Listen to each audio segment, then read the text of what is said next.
Hello, everyone. My name is Mubashar Iqbal. I'm from University of Tartu, Estonia, and working here as a lecturer of information security. And today I'm going to speak about digital twins as a deception environment to just like present as a proactive security approach for Internet of Vehicles.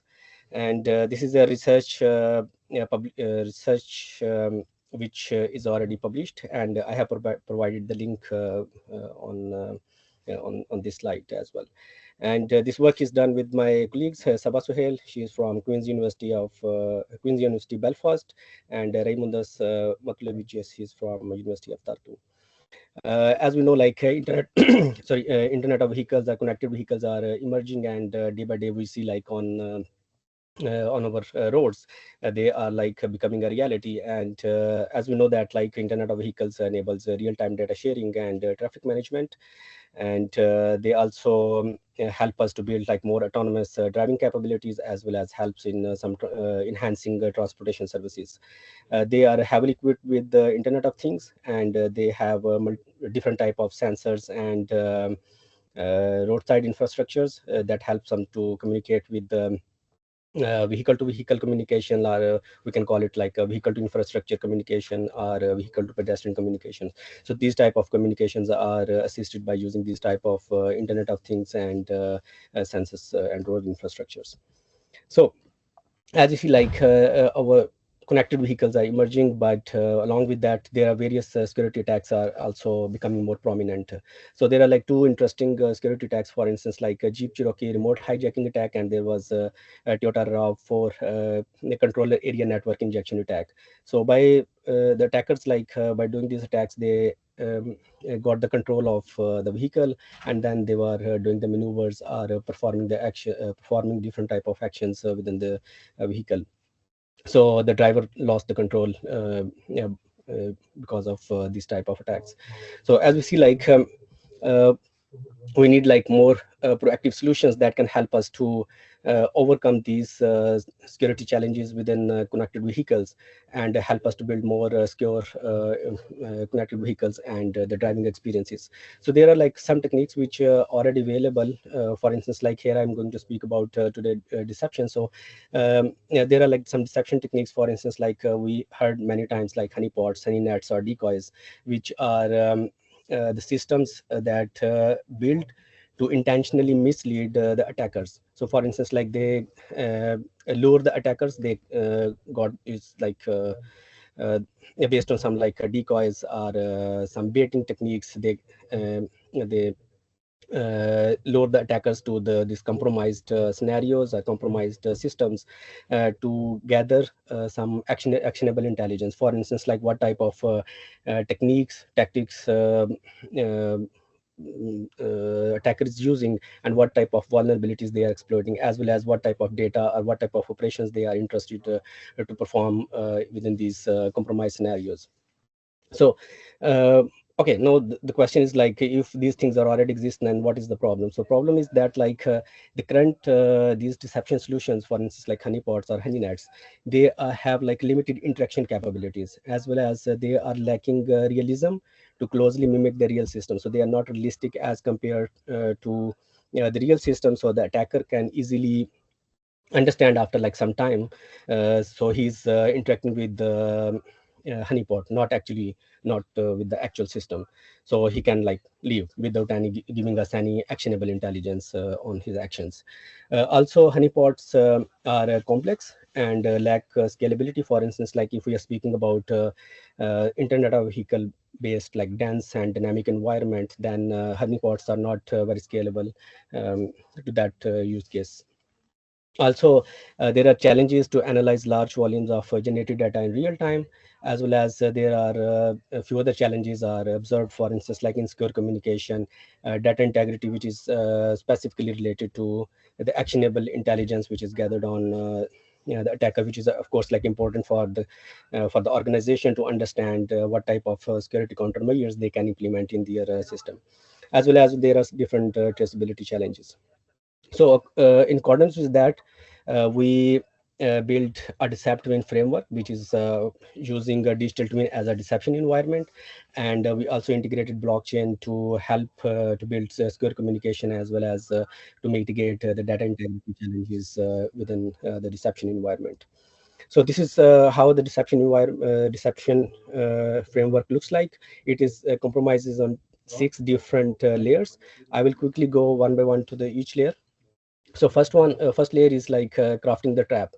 So in this layer we built a decoy system where we have different baiting and different techniques to lure the attackers to the compromised system. And then we have physical system settings.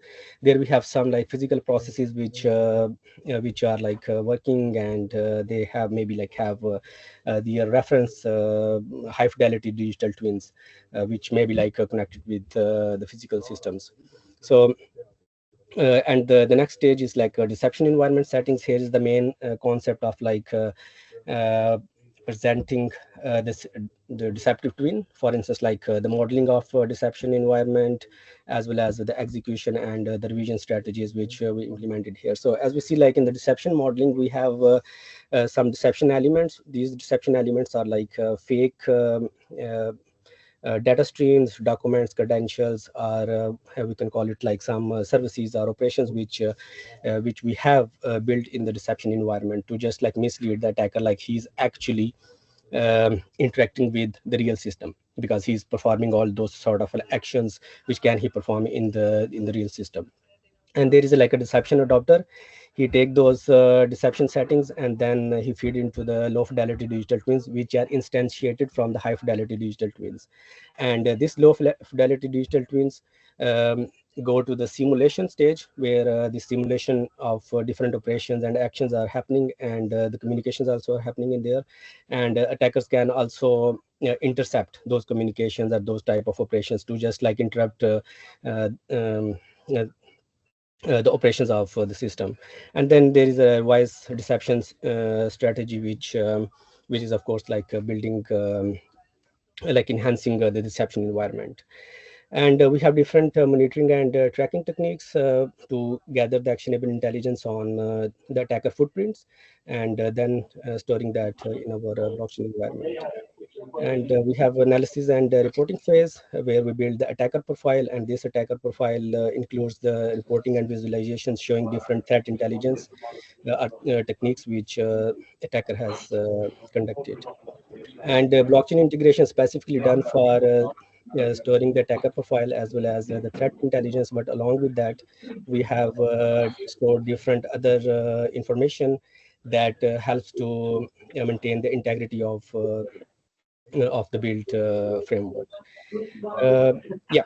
So here is the role of deception, like how the deception environment works in the cyber attack life cycle. I'm not going to spend a lot of time on this one. So there is a paper I have attached already, and it is openly available. You can access that and you can read further information.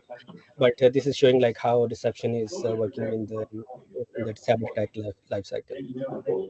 Currently, we are working on two different use cases. Uh, First one is we are building a secure water cyber physical system where we are using Microsoft Azure Digital Twin for building the deceptive environment. And another one is exploring in the case of autonomous vehicles or connected vehicles where we are using Eclipse Ditto for building this deceptive environment. Thank you so much, and I'm happy to answer any question.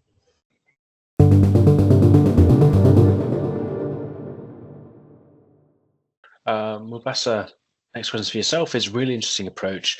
Does the infrastructure cost of the deception environment end up becoming significant due to the need to seem real to the attackers? Yes. Sorry. Thank you for the question.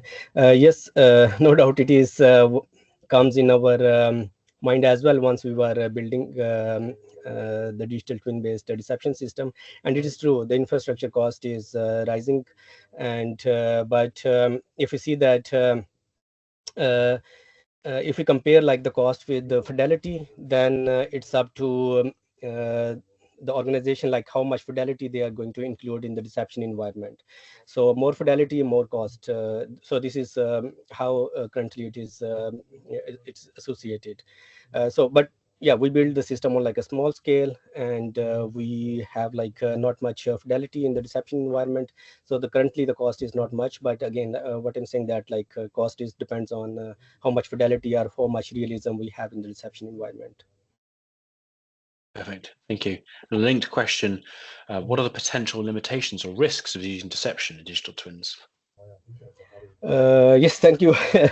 um, uh, like once we build this system, we see that like there are some potential risks that because yeah, what is digital twin is like associated with our physical system, and is creating some like feedback loop, like taking some real-time data and then behaving doing simulation or behaving on that particular data.